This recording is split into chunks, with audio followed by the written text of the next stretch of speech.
Can Trustpilot really be trusted? People are pretty unfiltered in what they write. It's one of the things that people like about Trustpilot. There are businesses who'll read it and go, that's really unfair. And, I'm in that position. I read our own Trustpilot reviews and I often think, come on, that's not fair at all. But that's the beauty of the product. That's why people trust it. So it's one of the poorest countries in Africa, one of the poorest countries in the world. And we lived there until I was 11 years old. When we came back to England in 1986, I felt like something of an immigrant stepping into the UK because obviously it's a very, very different place from Lesotho. Can Trustpilot really be trusted? There's a lot of talk about fake reviews. You mentioned it before. Also, AI bots, maybe people using ChatGPT to write a review, posting it themselves. It's fake, but it's difficult to pick up. Hello, and welcome to another edition of City AM's Boardroom Uncovered with me, Jon Robinson. My guest for this episode is Adrian Blair, the CEO of Trustpilot. Having previously worked at Google, Just Eat and Spotify, Blair took over from Trustpilot's founder as CEO in 2023. So how is Blair helping the FTSE 250 company tackle AI-generated fake reviews? And can he answer the question, can Trustpilot really be trusted? Without any further delay, let's dive in. Adrian, thank you so much for coming on Boardroom Uncovered. It's great to have you. Great to be here. I've got to start with a confession. Tell me. I've used Trustpilot. I've never written a review. There's still time. It's a bit bad of me, isn't it? What company would you like to write a review of? Can I write a review of Trustpilot? Totally. Yeah, we have a profile. Our rating is 4.2. 4.2. So could be better, but be honest. Tell us what you think. Has that gone up or down during your tenure? It's pretty flat, actually, so far. But I'm hopeful we can get it up. I mean, if you think about what we do, so we're the world's largest independent customer feedback platform. That means that we've got feedback from over 1 million businesses coming in all the time. And people are pretty unfiltered in what they write. It's one of the things that people like about Trustpilot. But if you just think about that for a moment, that means that there's quite a lot of people at any given time who are not happy with what's being written on Trustpilot. There are businesses who'll read it and go, that's really unfair. And, I'm in that position. I read our own Trustpilot reviews and I often think, come on, that's not fair at all. But that's the beauty of the product. That's why people trust it. So we sort of put ourselves in that quite vulnerable position where we're authoritative, we're trusted, but at the same time, because it's an open platform, because people are very unfiltered in their feedback, there's at any given time, there's a lot of people who are very happy and there are some people who are not so happy. Yeah. Do you use Trustpilot I yourself? do. Yeah. I do. Yeah. When was the last time you wrote a review? Oh, that's a good question. So I wrote one recently of, we were at Blenheim Palace as a family just visiting, and we went to the playground and we'd already paid a lot of money to get in. Yeah. And then we had to pay again to get into the playground. Really? And I thought, that's a bit harsh. Come on. That's a lot. So I went on to, it's one of the beauties of Trustpilot is you can go on and create a profile of a company if one doesn't already exist as a consumer. So the company doesn't have to have invited you. You can just go and do that. And so I left that feedback for Blenheim Palace. Now, very nicely, I think they replied to my review and they gave their side of the story. And that's what I think is really nice. Like when businesses take the trouble to listen, like people realize like no companies are perfect, but when the business actually takes the trouble to listen and say something back about their perspective, that's how companies build trust, by doing that in a nice sort of open, unfiltered kind of way. Okay. I want to take you back in time, Adrian, if I may. During the course of researching the show, I'm worried now. I saw that you taught at Harvard. Correct. For a year, yes, 2003 indeed. to 2004. Yeah. And it struck me that Mark Zuckerberg was there at the same time. Indeed. He. This is where you tell me that you're secretly an investor in Facebook. Yeah, so it is kind of ironic. So I was at Harvard Business School doing an MBA from 2002 to 2004. That is exactly the time that Mark Zuckerberg was down the road at the Faculty of Arts and Sciences as an undergrad, starting to start Facebook. And we actually had something at Harvard called the Facebook, which was each bit of Harvard had its own directory of everyone's profiles. And Zuckerberg was down the road figuring out how to stitch all those together and make it something way better than what you got out of the box. And I always find it ironic that, we were sitting there at the business school thinking about how to run businesses and, do all of those things. Meanwhile, there's this kid down the road who's like actually doing it, in an amazing way. I didn't teach, Mark, but I did have a class of undergrads, and the course that I taught, Ec 10, was one of the mandatory courses. So it's a course that Zuckerberg would have taken. One of my colleagues would have been teaching him, but it wasn't me. Well, it's a sliding door moment there, isn't there? Indeed. You could have been walking past the streets, past him on the street, or waiting in line for a coffee. Well, Cambridge is not a big place, so it almost certainly happened. Yeah, definitely, let's say. So after that, you went to Nepal. Correct, yeah. So I went to Nepal actually twice. A lot of people in their internships at business school want to go and work for banks and consulting firms and all that. I had always worked in tech. I knew that I wanted to work in tech afterwards. I actually kind of knew that I wanted to work for Google afterwards. And so I wanted to do something a bit different. I grew up in Africa as a kid. And we'd actually done a case study at business school on a non-profit based in Nepal called Population Services International. And I was really inspired by their work. So I went for my summer internship, first time round, I went off to work for them and enjoyed it so much. And they liked some of the work that I'd done. I went right back there after business school, and I was actually interviewing for Google from Kathmandu on a very dodgy phone line, trying to get a proper job in California, which ultimately I did. How did that interview go then? You'd shout very loudly down the phone to make sure that they hear you. I think it says something about Google as a company, that they liked the fact that I was out there doing something I believed in. No doubt they were interviewing a lot of people, and I think that helped to maybe make me a bit different, the fact that I'd worked in tech, but now I really believed in something, and I'd gone to Nepal, and so the first thing I did was I said, look, I'm really sorry, but there's going to be a big delay on the line, so you'll have to wait a few seconds after I say something, and then I'll have to do the same for you. So this might be a bit of a stilted conversation, but I've got an excuse, and here's what it is. So, yeah. You could have elongated the pauses, I suppose, to give yourself a few seconds extra to think about the answers. That's kind of what was happening. There was no delay at all, actually. There was no AI at the time, so I couldn't be looking it up on Gemini or whatever. But that was quite a jarring thing, like going from a non-profit in Kathmandu, and I went straight from there to the Googleplex in Mountain View and started working there. And that was quite a jarring transition, as you can imagine. I bet it was, yeah. I'm going to jump around the timeline now, because you mentioned that you grew up in Africa. Yeah. Tell me about that. Whereabouts in Africa, and what were you doing? So have you ever heard of Lesotho? I've not. Well, you have now. I have now, yes. Lesotho is there are only two countries in the world that are completely surrounded by just one other country with no coastline. Lesotho is one of them. Do you know what the other one is? If you're counting Vatican City. That is the other one. Yes! You nailed it. You nailed it. Well done. Yeah, so it's about the size of Wales. And if you look at a map, it's the thing that's a different colour right in the middle of South Africa. Okay. So it's one of the poorest countries in Africa, one of the poorest countries in the world. My dad was working out there training teachers, and we lived there until I was 11 years old. So actually, when we came back to England in 1986, I felt like something of an immigrant stepping into the UK, because obviously it's a very, very different place from Lesotho. So I guess shades of going from Kathmandu to Mountain View, but at a younger age. Yeah, it must have been quite a unique experience, I suppose, coming back to the UK, having had that childhood, and those formative years are obviously so important. Totally. Well, it was the UK that seemed abnormal to me, right? Because all I could remember really was Lesotho and how things were there.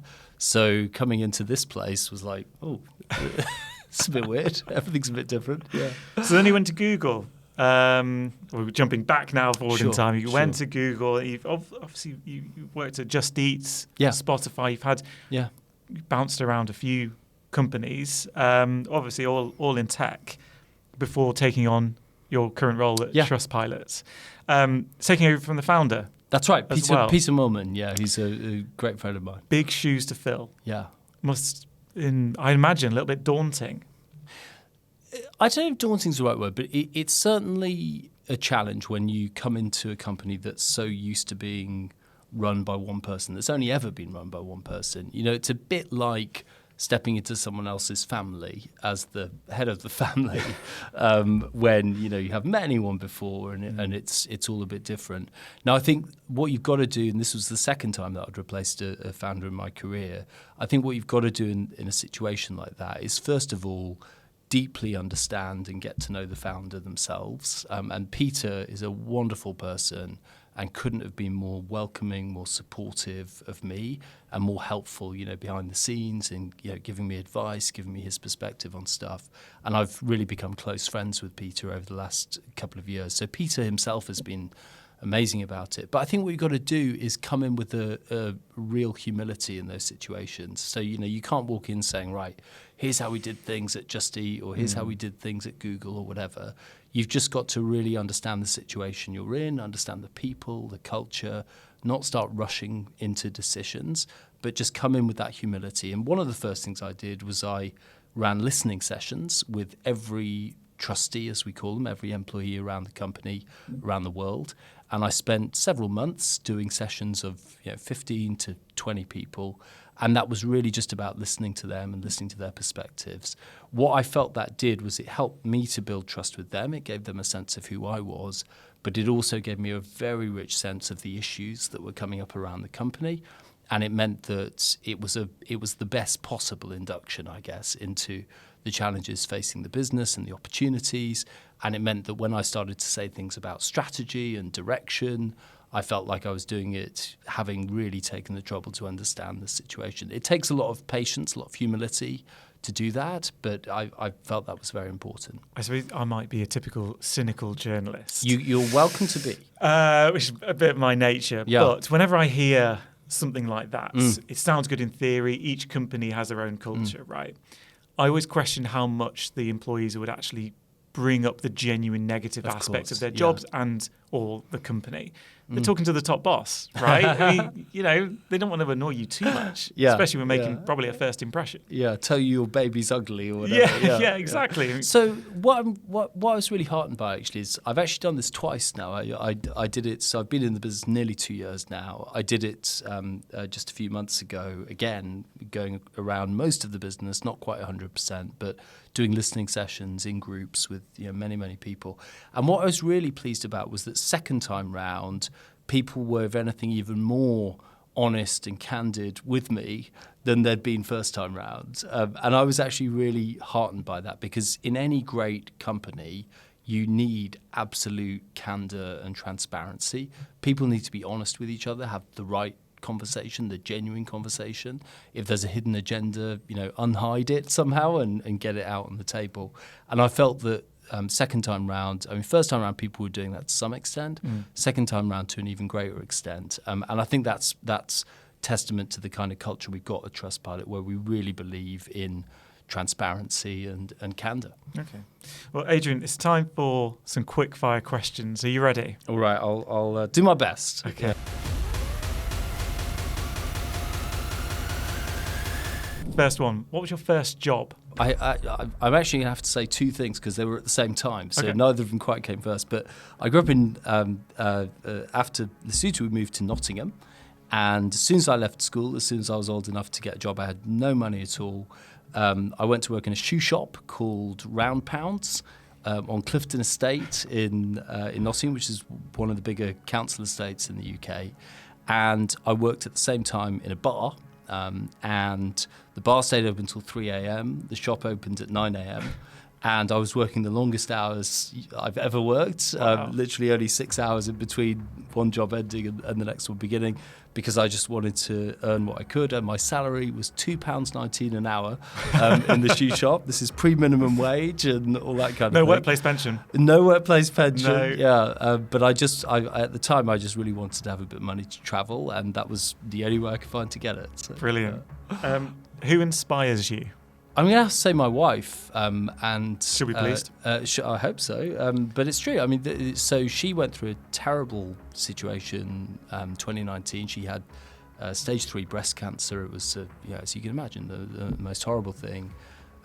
Chemotherapy, radiotherapy, surgery. The lot. It was really there was really a lot of risk at first. We were very worried about it, and she completely got through that. Amazing courage, and has gone on. Now she works as a psychotherapist. She's helping for the NHS. She's helping young people with some very, very serious problems. And I just find that deeply inspiring. As someone who's faced such challenges themselves has sort of got through it and is now helping others who've got their own challenges. I just find that amazing. Yeah, I mean, absolutely. I can't even imagine. I hope that everything's fine now. Everything's fine now. Okay. Yeah, I probably wouldn't be mentioning it if it wasn't. Well, I mean, that's true. Yeah. That's true. Okay. Thank you.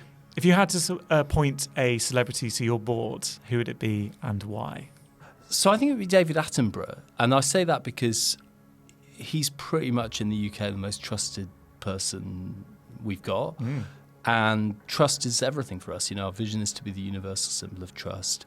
I think having someone with his kind of experience around the board table, giving his perspective, his colour on things going on in our business, I would find that absolutely fascinating. What's the best thing about your job?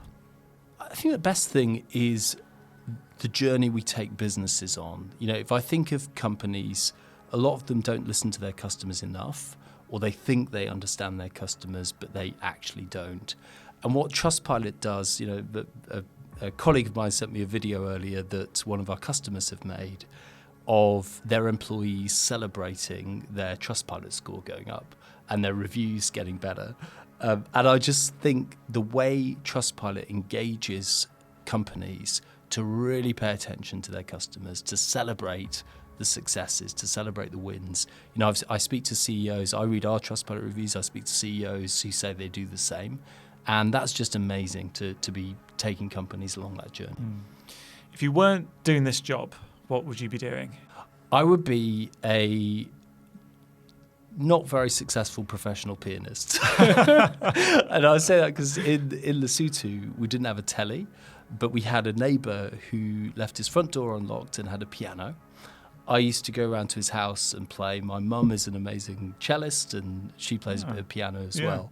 And so I gradually really got into the piano. And if I've got any time now, that's what I love to do. So yes, I'm not sure how many people would pay money to listen to me, but that's what I would love to do. You never know. It could there's another sliding doors moment for you. Indeed, you never know. And finally, if you were Prime Minister for the day, what would you do?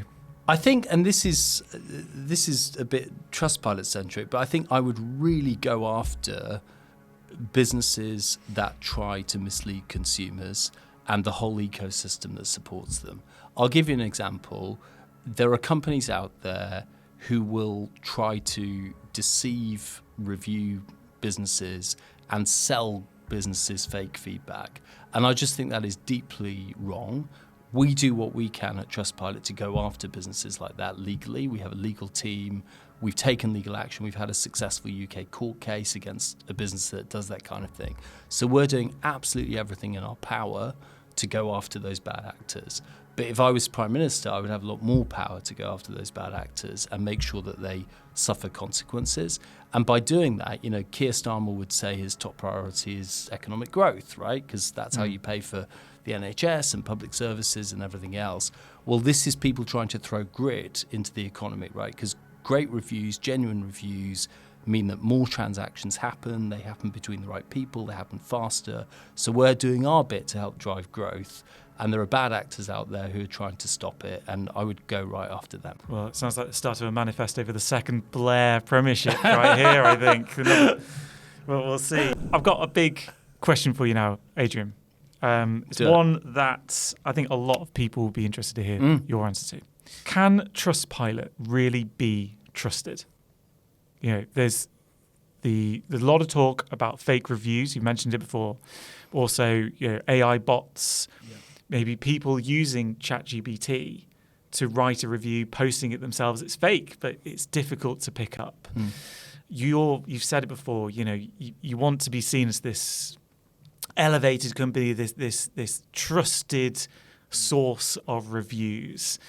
Can that really be achieved? It can, and we are. So, people are voting with their feet or with their mouse clicks. More and more people are using us every month because they see us as a trusted source. And when I read our own Trustpilot reviews, a lot of people are saying just that in their Trustpilot reviews. So yes, and why is that?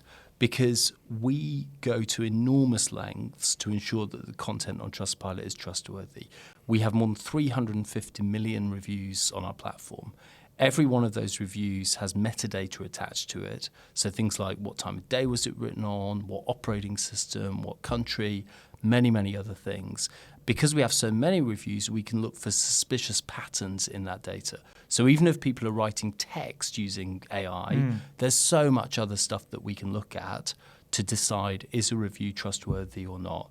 We have about 200,000 new ones coming into Trustpilot every day, and we have to decide in the moment which ones are genuine and which ones are we going to allow onto the platform. So I would say we have guidelines. We use technology to detect what shouldn't be on the platform. We also have a flagging system. So if you think something's suspicious, you can flag it. We'll investigate it. And as I say, we go after bad actors. We work with regulators to do everything in our power to make the content trustworthy. Of course, the thing to compare it to is social media, because social media, all of those things I've just described, largely do not exist on social media. So people are talking about businesses on all the social media platforms. Do you have the same guidelines and controls and enforcement? You generally don't. So we have a very important role to play. And that's our vision, is to be the universal symbol of trust. So if I went onto Trustpilot and posted a review and it's a fake review, right? I've either used AI to write it or it's just a fake review. How long would it take for you to take that down? We have a 2-hour window right after you post a review, during which we use our systems to check it. And if we don't think it's legit, then it won't go onto the platform at all. So no one would ever see that review. Now, we'll never be perfect with all the volume that's coming in. We don't claim to be perfect. And that's why we have a flagging system afterwards where people can flag something that's suspicious. And we've got technology, we've got people that will then go and investigate. So that's kind of the system and how it works. And what about companies who pay for the ability to show the Trustpilot reviews on their websites? Yeah. Obviously, they'll have the score, but they'll have a selection of reviews. Yeah. It's never the negative ones, it's always the positive ones. That seems counterintuitive, doesn't it? It should just be a live feed of the reviews coming up. A couple of things there. So firstly, companies shouldn't, and our widgets, as we call them, don't allow them to showcase reviews that are well below their actual score. So you shouldn't mislead people, and that's something the regulators are very clear on, that people shouldn't have misleading presentation of reviews. And of course, with our genuine widgets, with the things that we provide to companies, you can easily click through and see their actual Trustpilot profile and read all their feedback on Trustpilot. So you don't have to just look at the ones that they've put up. You can click through, you can use our site to search just for the 1-star ones if you want to see what the unhappy people are saying, and you can check all that out. So the principle is we want to be as transparent as possible. And how does Trustpilot compare to something like Google reviews? Businesses talk all the time that you can have a negative review on Trustpilot or Google reviews, and it could tank the overall score. Google, of course, will try and force people towards their own platform. How are you as a company taking on that competitor? So actually, Google doesn't work like that. If you Google the name of a big company in the UK and the word reviews, you'll typically see that Google is ranking Trustpilot at the top. And the reason for that is that Google Reviews is... Well, it has a little, sorry to interrupt, it has a little widget on the right-hand side on a desktop where it has, the summary of the company and address, and then it'll have reviews at the bottom. So yeah, the link is there, but it'll have the Google review on the side as well for anybody to see. They don't have to click on a link. What you'll typically find is that for a big company, and think of your energy businesses, logistics businesses, telcos, for these big companies, you typically find they have lots and lots of feedback on Trustpilot. Like the parcel company has nearly 5 million reviews on Trustpilot. Businesses like that typically do not have a lot of reviews on Google Reviews, which is more of a feature of maps. So, sure, you look up Google Reviews of the coffee shop and, the florist and whatever it might be. So typically when you're looking on Google for reviews, if it's for one of those big companies, it'll take you to Trustpilot. And that's why we see Google more as a partner than as a competitor. But of course, we're focused on reviews and on having trustworthy content on the site. So for us, that's our core business. It's sort of central to what we do. I think for Google, it's more of a feature of Google Maps. Okay. Trustpilot, of course, listed on the London Stock Exchange. Indeed, we're in the FTSE 250. FTSE 250, absolutely. Stock Exchange has had a bit of a difficult time in the last 18 months, 2 years or so, maybe even going back even further. What's your experience of being a publicly listed company? It doesn't suit everybody. It doesn't suit every CEO. It's a lot of scrutiny, at least every 3 months. Indeed. Yeah, so I think it suits Trustpilot very well. I mean, I've had experience in all different environments. I've done venture, I've done private equity. At Just Eat, of course, we listed while I was there in 2014, so I had listed experience there as well. I think for our business, being in the public domain, being very transparent about who we are as a business and our financials and issuing, an annual report. We also do a trust report every year. We released that just a few weeks ago. It's important to us that we are very transparent about the business, who we are, how we work. And so I think it's actually for us in particular at Trustpilot, it's very appropriate that we're on the public markets. What about London Stock Exchange? Yeah. It's obviously had a lot of troubles last few years. What are your views on that? We're very happy on the LSE. As I said, we entered the FTSE 250 recently. We find that we're getting a great reception from investors. We have an amazing business model, software as a service. So we're not an advertising business. We make our money over long-term contracts with businesses for things like the analytics products to really understand their reviews. And we're finding investors in London see that as a really exciting, distinctive position.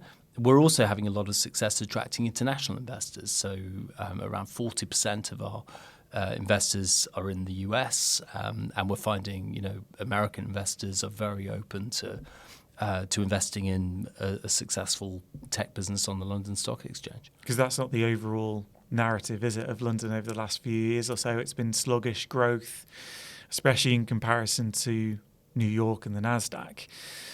Do you recognise those issues? Obviously, you just said that Trustpilot's having a good time. Of course, you would say that. But do you recognise those genuine issues that the stock exchange is facing? I think there's certainly more we can do as a country to attract and grow technology businesses, and evidently the US has been amazingly successful at doing that. I am very keen that more great tech businesses get built in this country. I'm obviously a Brit myself, so I care a lot about the success of Britain and the sector here, and we're doing our bit for that, right? We're a very successful London-listed technology business with a huge international opportunity. We have paying customers in more than 100 countries globally. We've got about 70 million unique users a month of our web properties.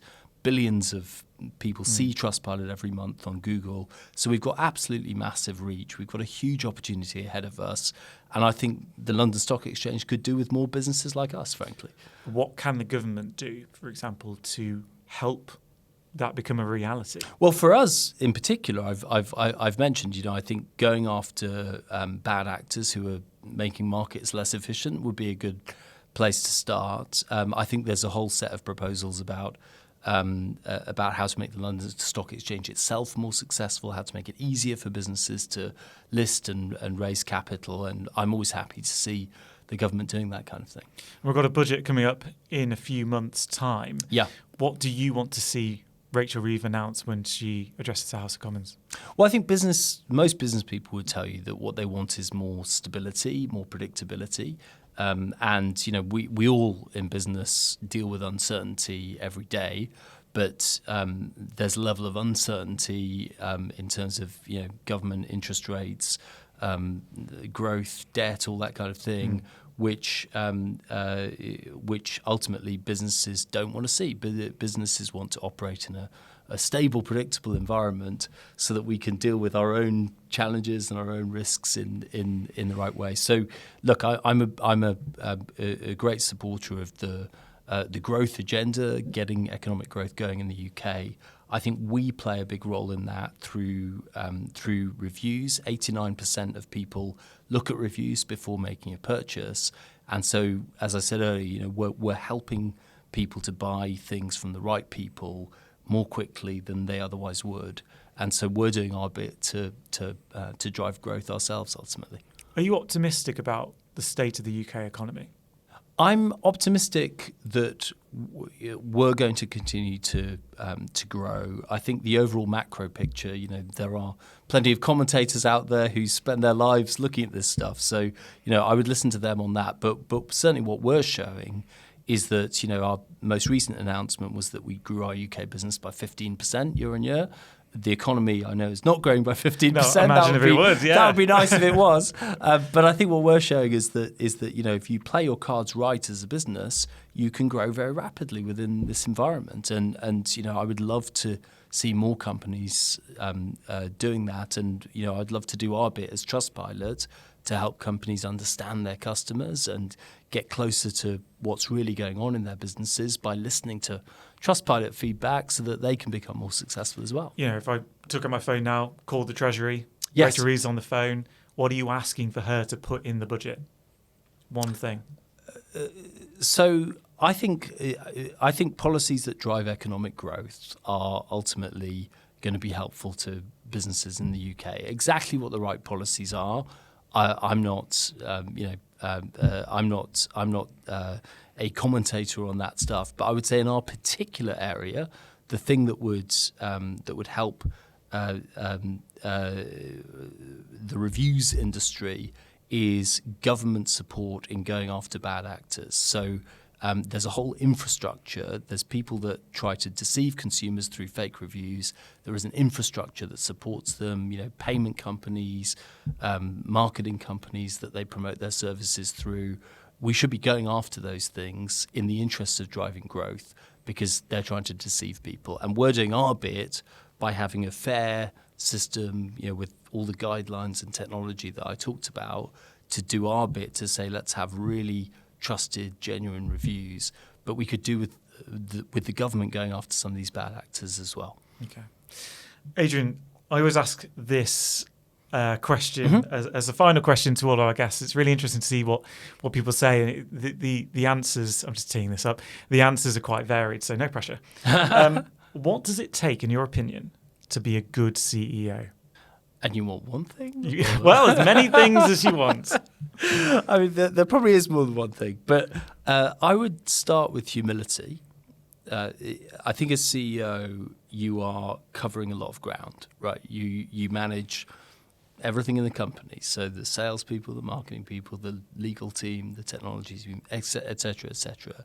There's no CEO in the world who can be an expert on all of those things. You have to have the humility to listen to the people you've got and take on board what they're saying and not just willy-nilly go off in some arbitrary direction. You also need the humility to be curious about areas you don't understand. And one of the things I love about the role of CEO is you are constantly learning about new things. You're seeing problems, you're seeing challenges, opportunities, and you want to dive into them more and learn. And, you mentioned earlier I taught at Harvard. One of the things you learn there is like a lot of curiosity, a lot of intellectual curiosity about what is going on in the world. So this is one of those jobs where I think as a good CEO, you have to have the humility to say, I'm not an expert in a lot of these things. I'm going to have the curiosity to ask the question, listen to the answer, and then there's a lot you can do with what comes back. As I say, I love the role of CEO. I think I don't have a lot of time for people, CEOs who sort of wallow in how difficult the job is and the pressure and all the rest. I think there are huge privileges that come with this position. The ability to make an impact on the world, the ability to shape the culture of an organization in a way that helps it to do better, but also helps the people there to be happier, go further in their careers. So I think it's a huge privilege doing jobs like this, but it starts with the humility to actually listen to other people and learn. Brilliant. Adrian, thank you so much for coming on Boardroom Uncovered. It's great to have you. Pleasure. Thanks a lot. Thank you.